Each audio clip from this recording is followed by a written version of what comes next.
Alfie, welcome to the show. Thanks for joining me for a chat about how life was in the States here. And maybe people who are looking at this will get some value out of it. So, Hopefully. where are you now? Back home?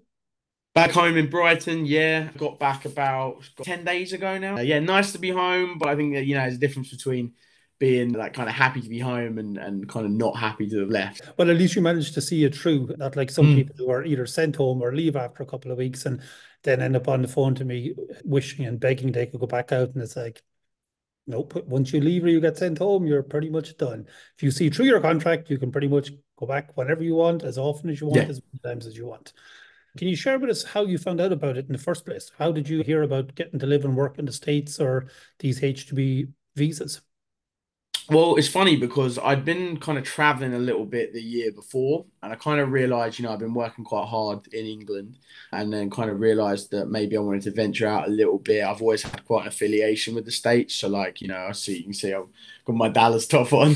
Yeah. I'm a big Dallas fan. I love my American sports. Had been over there a few times, by myself traveling, and have some friends over there, etc. So it's always in the back of my mind. I kind of wanted to find a way into America or a way I could work over there and spend the kind of extended amount of time. I'd been in Asia and Australia. I just got back and I thought, yeah, like I'm still haven't scratched that itch. I traveled, but I really wanted to try and get somewhere where I could bed down, kind of, like actually, take a chunk out of life there rather than just Yeah. travel around and see places. So I just literally went on the internet. I literally was getting flashed up all of these things about like going abroad. I was like looking in America for jobs and I saw the thing and I read the tagline and then I followed the link and I went, yeah, do you know what? This sounds exactly like what I'm looking for, and obviously you do approach everything with a bit of caution. I wasn't throwing all my eggs in the basket. I was like, look, I'll send a message. And luckily for me, every single step along the way from there was just a positive one and just saying, yeah, this is it. This is what I'm looking for, what I want to do. Do you find the process pretty easy and pretty straightforward?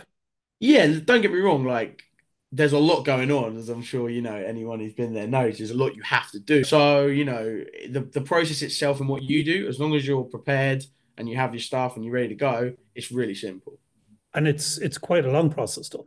I think that's what gets a lot of people is they don't realize it could be 6 months you're in this Yeah, process before you get on a plane to go to Florida. yeah, If you go into this process, like some people at the moment are, and they've just finished their assessments and their video clips and their CVs, and now we have a profile ready to share with the club, it's going yeah, to be mid-July or possibly even end of August before they'll even have an interview.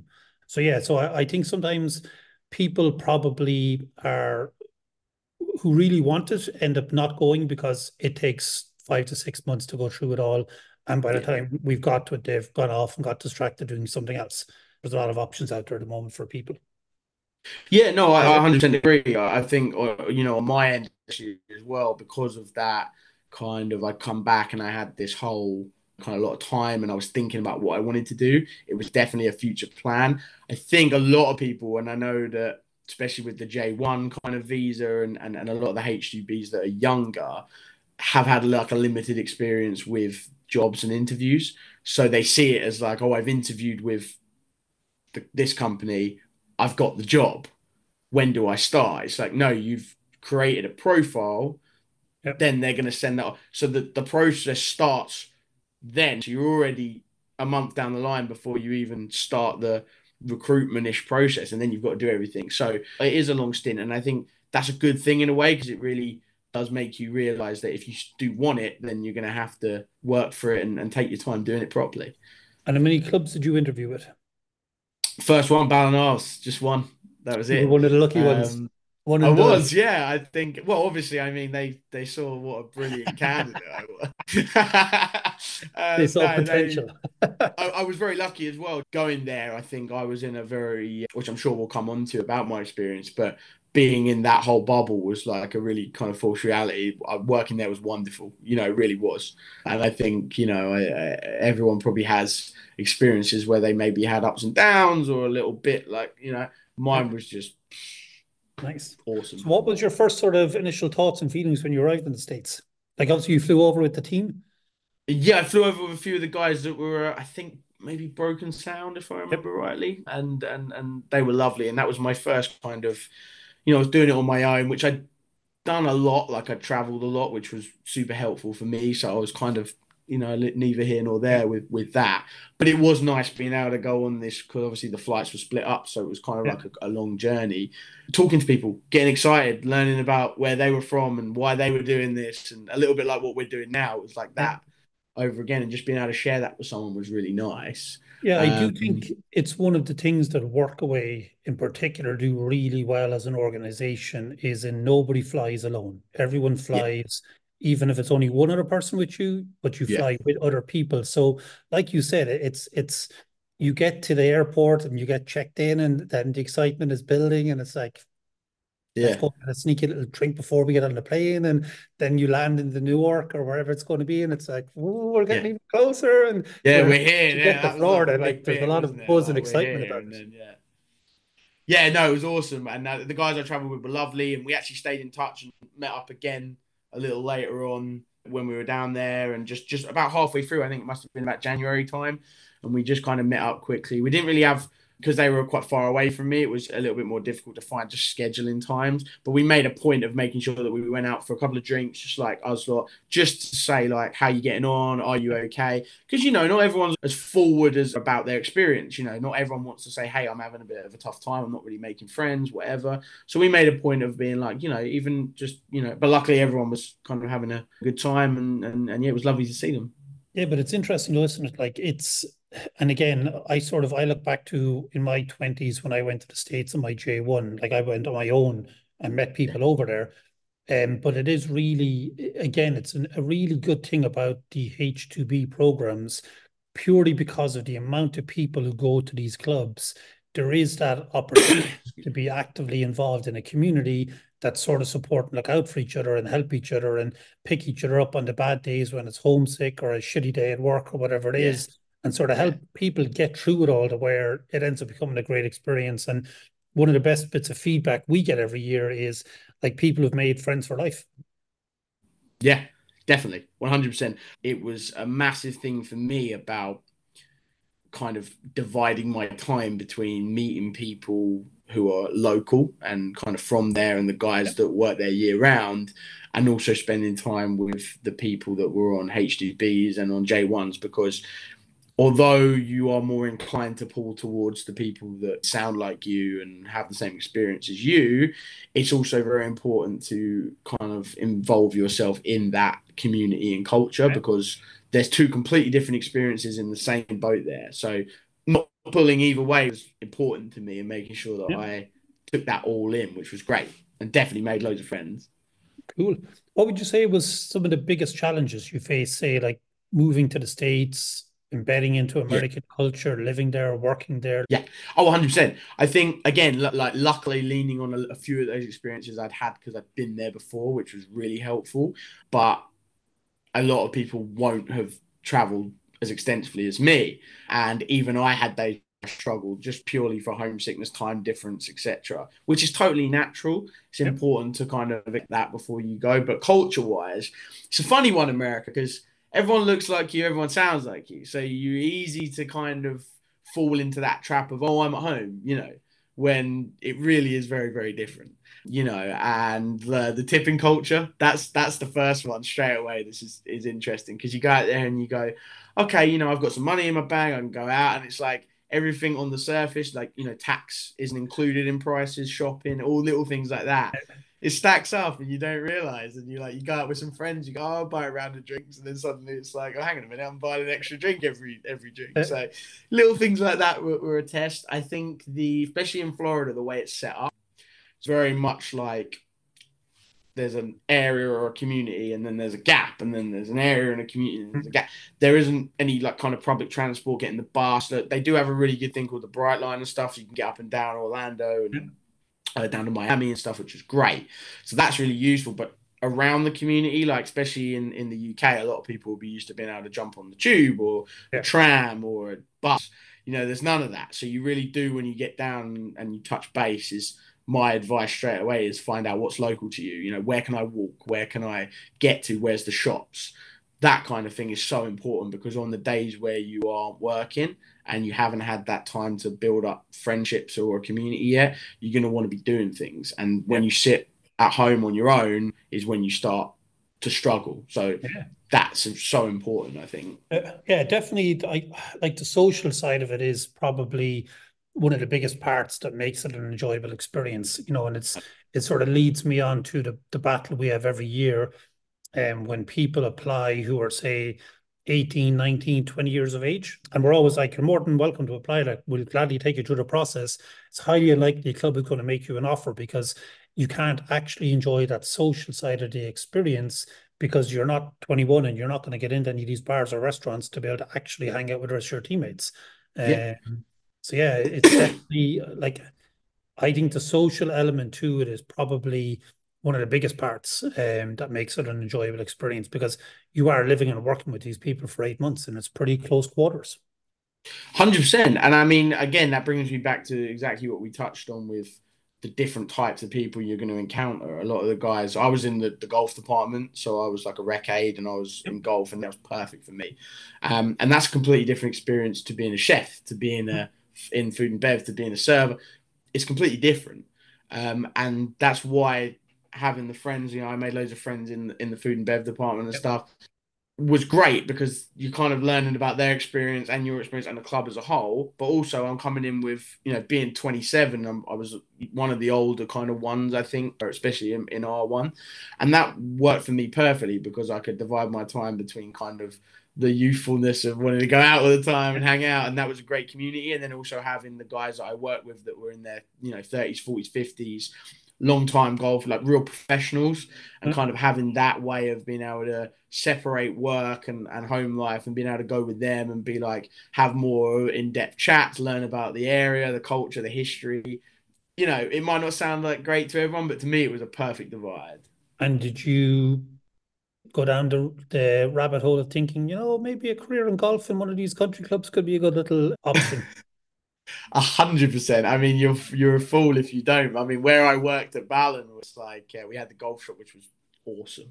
The whole thing. I could wax lyrical. I could sit here for an hour and talk to you about the facilities there. They are, world class, second to Yep. none. They are insane. Even on my last couple of days there, just going out and eating my lunch and kind of venturing out a little bit once I knew, I had a little bit more of a feel for the place. My last few days, I'd take a golf cart and just go around the corner and sit and just look over and be like, wow, like look where I am. And my office behind me, where we are now, like I would stand and be on the golf desk. And whenever it was quiet, or wherever I was feeling a little bit like whatever, just turn around and go and look what's behind me. And I go like, if that doesn't make you happy and that doesn't make you feel great and want to stay here forever, I don't know, maybe I don't know what's wrong with you. I Yeah. really can't understand it. Look, So look, yeah, look at what I get to 100%. call work. Yeah, right. Oh my god, and it just brought me back as well. Like a bad day there, like weather-wise, or just like anything going on, is like just like a pretty Yeah. normal, decent one here. So yeah, I it always was it was mention awesome. in January and February when I'm reaching out to people who are over there just to see what's going on, like you heading up north for the summer season, you coming home.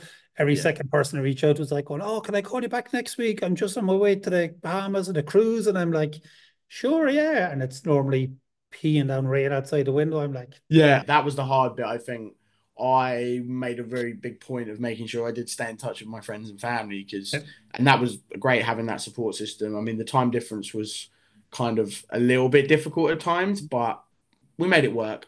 yeah, But I think it is important to make sure you keep that because it's yeah, very easy to fall in the trap of the first month and a half. There's so much going on yeah, that you're just completely like zoned into where you are and you forget to talk to your best friends and your parents and stuff. yeah. Then when you need them a month and a half later, there's the line of communication's not been Yeah. open. So it's really important to make sure you do Yeah, stick and with your especially I kind of think route. with the likes of WhatsApp and stuff, like it's very easy to jump on the So Wi-Fi easy. for free and have a face call with somebody for 10, 15 minutes. Yeah. Yeah. And they all appreciate it. Like everyone told me that how much they appreciate it, just knowing I was all right. What aspect of the American culture did you find most surprising or most difficult to adopt to? I mean, you mentioned the tipping culture, like it is a bit of a holy, like does everyone just get something no matter what I do? Yeah. Like, so Yeah. Well, 100% out. Luckily for me, I had the like stuff to fall on again. I had a lot of sports that I'm interested in, so straight away striking up a conversation with anyone was really simple because everyone's sports mad about something. So whatever you like. Luckily, I have a pretty jack of all trades, master of none vibe, where I can Yep. start a conversation about anything and then just let them do the talking. So one big thing I did get into over there was like college football. Everyone's mental about their college football. They're all that. So that was a great conversation starter. So that kind of was good for me in terms of communities. But a lot of the stuff you're gonna find when you go out there is that like when you don't know what you want to do. So there's like, you don't know where the movie theater is, you don't know where the bowling is, whatever it is that floats your boat, you're going to end up going to a bar, or you're going to end up going to a restaurant. And that's very different. You know, like the pub culture in England, you walk into a pub and there's like, you kind of sit down, you have a beer, you might have a chat with someone. It's very much more like, you know, you got to sit up at a bar and you're sitting like shoulder with people that you have no idea who they are. And, Yep.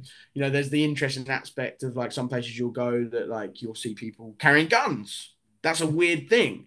You know, like that Very is it's a strange weird. thing. You know, no one talks about it, but it's weird because, you know, and it does make you wary. Like, you know, as an older, someone who's a bit older as well, it was more like, you know, I was careful about, you know, how my actions were, and I was trying to be more polite and things. And you do end up settling down and it kind of goes out your mind, but it is quite shocking to someone Yep. who's not used to, you know, I think you walk around an airport and you see the police with the big, that's quite like Yep. striking to a lot of people. Yep. And you're just seeing a guy sit next to you at a bar with like a bit, it's weird, it's strange, but Yep. you know, everyone's really nice. It's just basically, you know, just have your wits about you and just be a decent human being. Is my 100%. advice. Yeah.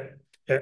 No, I definitely do think it, like the presence of it, and even when you see the police force in action, it does make you have a mental note of, I'm not going to cause any problems here. Like, 100%, behave 100%. myself. They are really on it as well. And like, I was lucky enough that I made a lot of friends when I was out there that were American based. So just constantly getting all these little tips Yep. about, you know, just the way to act around things is really useful. And you Yep. know, we drove a lot when I was over there. Like I was in cars with friends a lot. The amount of troopers and police over there, just the Yeah. pure presence Yeah. it's quite refreshing in a way. You know, it makes you feel, because you know you're not out there to cause any Yeah. trouble, so it makes you does do feel, you know, safer. But it is certainly something that's definitely more. You can go weeks where I live without seeing a police car. You know, it's Yeah. crazy. We don't have any in my hometown. Yeah, right. Literally, some places, you know, you've got these single crews going out. You just would never see that there. You know, so it's interesting. What would you say was one of your most memorable sort of experiences or stories from over there? Yeah.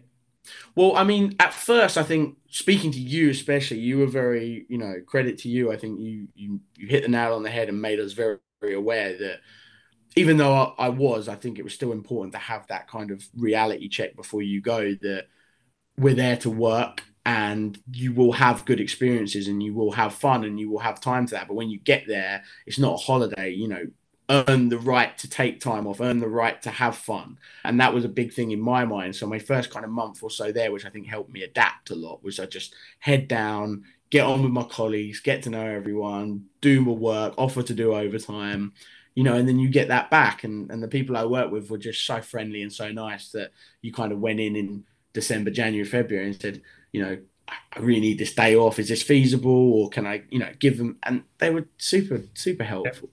But my experience, I had a few cool ones. I kind of was thinking you might ask me something like that. So I thought up a couple. I think my most like out of the blue experience that I enjoyed the most was we had the Cognizant Classic on next door at PJ National, which has been known as the Honda for ages. And I'm probably talking a lot of jargon here to non-golf people, but it's a big Florida based Yeah. kind of Palm Beach tournament that all the pros play out, all the PGA pros.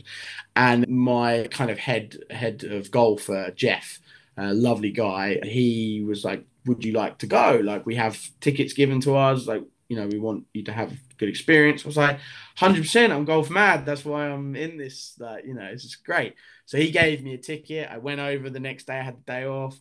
Got there at like 7 in the morning. Was like, "Right, you be there all day." What he didn't tell me and I didn't figure out was that the ticket he'd given me was like a corporate level ticket. Oh, So I nice. kind of was like, wow, this is amazing. So I kind of figured out that I was allowed in all these places. It was Yeah. like free food, free drinks. It was Cool. amazing. I met people there. We went wandering around. We saw Rory. We saw all these amazing Yeah. golfers. You know, got really close. Mum saw me on the telly, which was like Nice. awesome. And I was there till like 6 p.m. And it was just like, you know, these tickets, I I hate to think how much they probably cost. And just to have that experience to go to this, and if anyone is a golf fan, they'll know about the famous kind of bear trap and the Yeah. 17th and stuff. We were there, we had seats, we just the unlimited drinks, food, couldn't do enough for you. So that was Sounds like a probably one great of day. my most memorable things. I'll never forget that.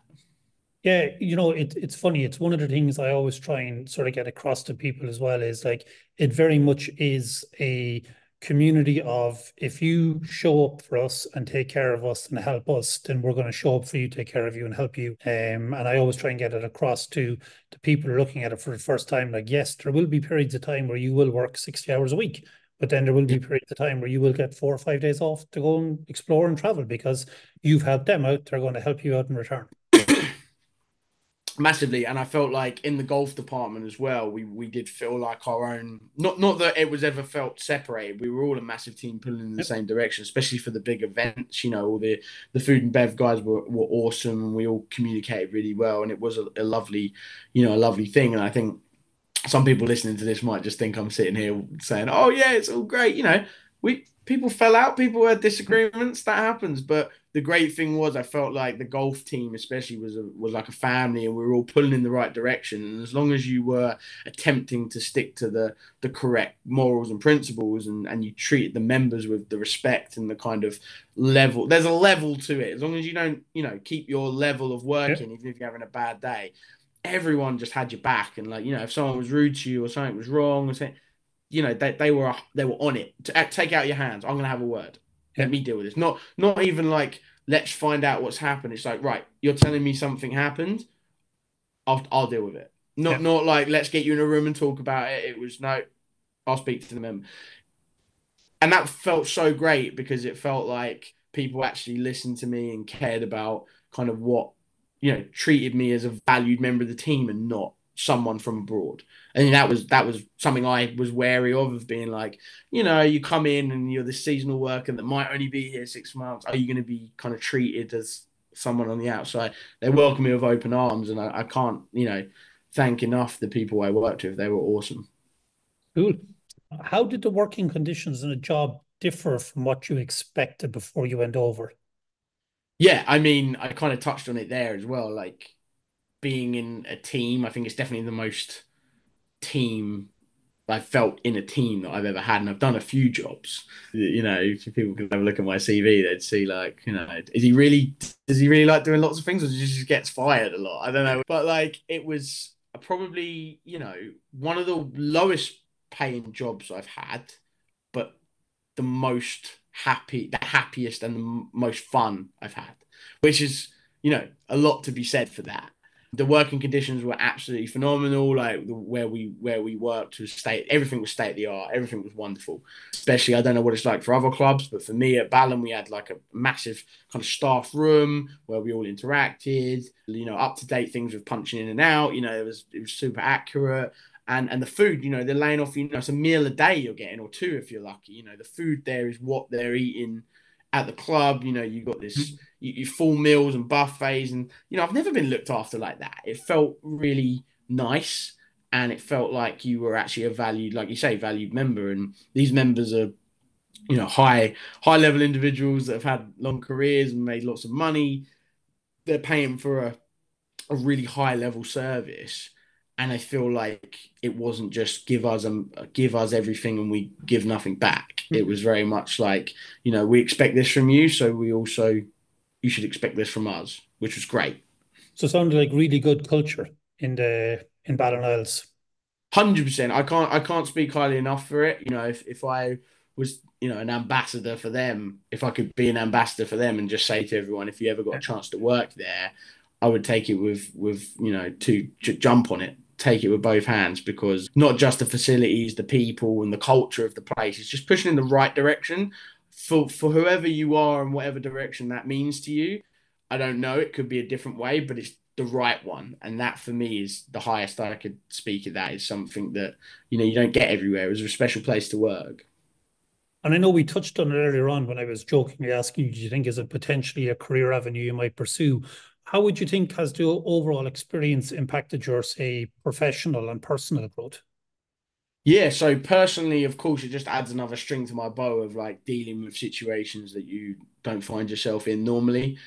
So personally, I've grown as a person just being able to be in another country alone, being able to build you can build these communities and kind of friendships and relationships with other people from scratch. There's no, oh, a friend of a friend. So personally, I've grown in that experience, which is something that I find the most important thing. If you can grow Yep. personally, you can apply that to anything. Professionally, again, just a completely out there, different thing to what I've done. And I know I use that phrase a lot, but just adding strings to your bow. I think working in that higher level of kind of custom as well, where I'm dealing with people here that like we had a few people that were quite famous come in. You had golfers like, Alex Noren and Ben Silverman at the club, and you had the Jacoby Brissett came in when we were there, the Yeah. quarterback. I had a couple of tennis players coming, so like these people that in England they'd be mobbed at a golf club. Yeah. And they're walking amongst rubbing shoulders with other people and they're just normal. Yeah. That's very different. So to work on that professional level and understand what it takes to kind of be a professional and how much it's appreciated by these people was huge for me. Cool. What little nugget of gold or advice would you give to somebody who's potentially thinking of maybe I might explore doing this H2B thing and going over to live and work in the States? Yeah, I mean that's a great way you put it. There is like kind of that's how I started. I started as like I'll just kind of explore, and Hmm? then I think my advice on that front straight away is figure out quickly if it's what you want to do, and then stick to it. That would be my most important thing. Is that like decide right, this is what I want to do. I want to go over there. Get your affairs in order, get ready, and then prepare for that. That would be like straight off the bat. And then after that, I think my biggest advice is what I touched on earlier is that go over there with the attitude of I want to give everything and then that's what I'll get back in return. Go over there, work really hard, build good relationships, build good rapport with the members and the staff, and not for any other reason than just it's really going to enhance your experience because everyone knows that if someone comes in and works really hard, that they can't do enough for you. And that's the same with the members. The amount of offers I had from members to come over for dinner, to play golf, and you don't always have the time, and it's hard to say no sometimes. But Hmm. again, that professional barrier. But just having that said to you is such a wonderful thing. So it means you're doing a great job, not just like, hey, well done. It's actually going that extra mile. So for me, go over there with the mentality of I want to do this and I want to do it right. And I promise you, you'll have the best experience because you'll get that time off, you'll get holiday mode, you'll actually grow to love working as well because the place you work is just so wonderful. So yeah, go over there with that mindset. I think is my biggest Yeah, and advice. it sort of that leads me on to something I harp on about quite a bit, and I'm sure the hoteliers back in Ireland and the UK get fed up list of me talking about it, but there really always seems to be that sort of opinion or feedback that I'm actually sort of almost reinvigorated to want to work in hospitality after spending a bit of time working in a more professionally run country club operation than what I was used to or my experiences might have been in Ireland or the UK working in a hotel or a bar or restaurant. That's really interesting you say that because I hadn't really thought about it like that. But definitely now, I think a lot of people that are going to be coming into this are going to be on that hospitality side. Have been barman, barmaids, working on a bar, working in as a server. I have to remember what I say now because I keep saying like pants instead of trousers and sidewalk, and I like have to double check what I say. A bit of the lingo's garbage. That's all coming. So, but yeah, like a lot of people will be coming from those areas, and they might not have always had the best experiences. In terms of everyone knows being on a bar in England's not always hunky dory. It's not always happy days. Being a server in England, being a waitress, waiter, not always the most pleasurable. But I think going out there and seeing that higher echelon of like what's expected, but also how much easier work is when you run a tight ship, it makes you come back here and just want to be like, right, now I know how to do that. I can come here and actually be better at my job here. I can earn a promotion. You know what I mean? I think having Yep. that and having that in the back of your mind that you've done something that not to sound like a prude or anything, but you've done something and worked at a level that a lot of these people that maybe you're working with or even your bosses haven't, is going to stand you in really good stead. So would it be fair to say then you would feel like you have more now to offer in a hospitality role back in the UK skill wise than you had before you went to the States?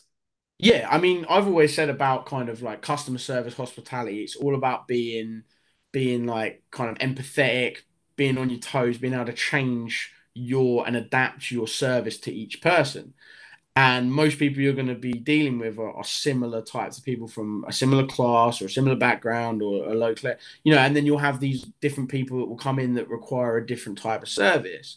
You're not going to have spent a lot of time, if maybe I'm wrong, but most people wouldn't have spent a lot of time dealing with like high level service, high level, and not just high level service. People expect that service, not because they're any way inclined, because they pay for it and they pay very well for it. And I think anyone says anything around here, if you asked anyone, no matter what level of the money spectrum you fall on, if you pay good money, you expect good service. Mm. Everyone would agree with that.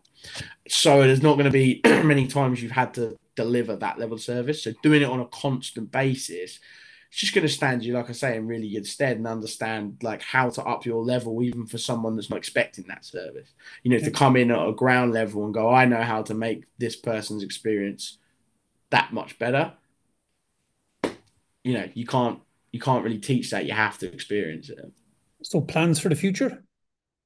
Plans for the future. I mean, you're asking the worst person ever after I just said, like, I come back, I do this, do that. My plan for the future is, I mean, I've kind of liaised with you a little bit. I think I would love to kind of go back out and do a bit more. I feel like I have a bit of unfinished business out there in terms of I loved it. And I think if you leave somewhere that you're really having fun, you haven't seen it through, because you need to kind of feel like you're on like I don't want to leave on a high, kind of thing, which sounds a bit weird, but I think with a Yeah. job or with an experience, you want to see it through to its end. And I feel a little bit like it was a good time for me to come home, just, personally to see family and just deal with things in my personal life.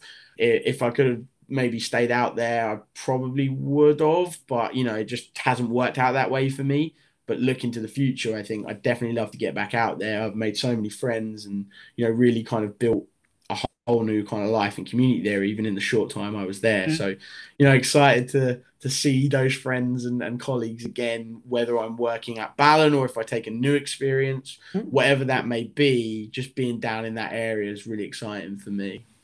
Yeah, and it's one of the things I sort of share as well with people. Like you're in a real great position that you saw through your full contract. So I would very much expect Ballon will be reaching out to you in July with it, or reaching out to me to reach out to you with an offer to come back to them. But Yeah. because you saw through your contract and inevitably because you get invited back by Ballon means every other club will then want you to potentially work for them. And I think you've actually done it the smart way, Alfie, as in I always try and recommend people go over for your first contract, do a really great job, really sort of figure out, is this what you want to do or don't you? Do you potentially maybe want to explore a career in the country club industry, not just the hospitality industry? Come Yeah. home, enjoy your summer with family, friends, be able to sort of get things squared away and get into the mindset of I'm probably going back over for 2 years, maybe 3 years. So it's Yeah. been great that I actually got to spend a couple of months at home and sort of get to hang out with everyone and get to do whatever it is I want to do, family or personal wise, to be able to sort of say, okay, I'll see you now in a couple of years. I think it's very hard to go over to something that you don't really know what you will or won't like for your first contract and then just say, I'm going to stay. Because, like Yeah. all of us, you miss family and friends and you want to get home and sort of see what's going on at home. So yeah, look, I think the future is definitely bright for you. Listening to you and talking to you, and hearing you sharing your experience over there, I think you sound like somebody who's got sort of reinvigorated for hospitality, which I'm delighted about Yeah. because I'm always hoping the more people we can have get this experience in the country clubs, to more people who maybe will see a different level of hospitality industry and maybe see something they can bring home and put into use back in Ireland or the UK, or for Yeah. some people like return back to the country clubs and go, I really want to look at securing a long-term career with a country club and move into that green card status and move into management roles. And like all those opportunities are definitely there for people as well. So yeah, I think the sky is the limit as to what you decide to do for your future. And hopefully we here at B can help you achieve that along the way. So yeah, we'll definitely stay in touch. Yeah. We will let you Thanks. know I what appreciate happens. that. Yeah, no, of course. It's been a pleasure working with you. As I said, July, Isles will send out their offer letters. I've no doubt you'll probably get an offer to go back and work with them from initial feedback I've got from the clubs. And then we'll take it from there. It might be, I want to check out a different club, a different operation, or it might be, Yeah. I really want to get back to the team at Isles and my community and my family there and kick on and see what happens from there with it. So That's it. I mean, I think that's the thing that goes unnoticed a little bit as well is the flexibility of it. You know, that it's not just like you go over there and that's it. And you touched on it as well. I remember it was the words rang in my ear the whole time I was there. You told us like the best way to do it is probably come back after that initial step, like you said there. And I think that's perfect because, like I said to you at the start of this, I was on that fine line between I didn't want to leave, but I was really excited to come home. In 2 months, that can completely change. You can just go, I need to go home. You're mid contract up north, that ruins your whole experience. You come out of there and then you're done for. So it's important to like again be proactive and yeah, like I said, my bit of advice was just make sure you're 100% sure on what you yeah, want and do yeah. it. So Yeah, yeah, and trust me, after 2 or 3 months of being at home in Ireland or the UK with rain, you'll be very quickly looking to go back to sunny Florida. yeah. I reckon I'm about to hit the 2 week mark, and I'm like, right, is there? Can I just go back now? Is that all right? Yeah. Alfie, listen, it was great catching up with you. Thanks for jumping on and joining me on the call. And we definitely look forward to seeing where things will take you in the future. And as I said, hopefully we can be a part of helping you achieve that. Yeah, no, you guys have been awesome, and thank you for having me as well. I really appreciate it. Pleasure. Thanks.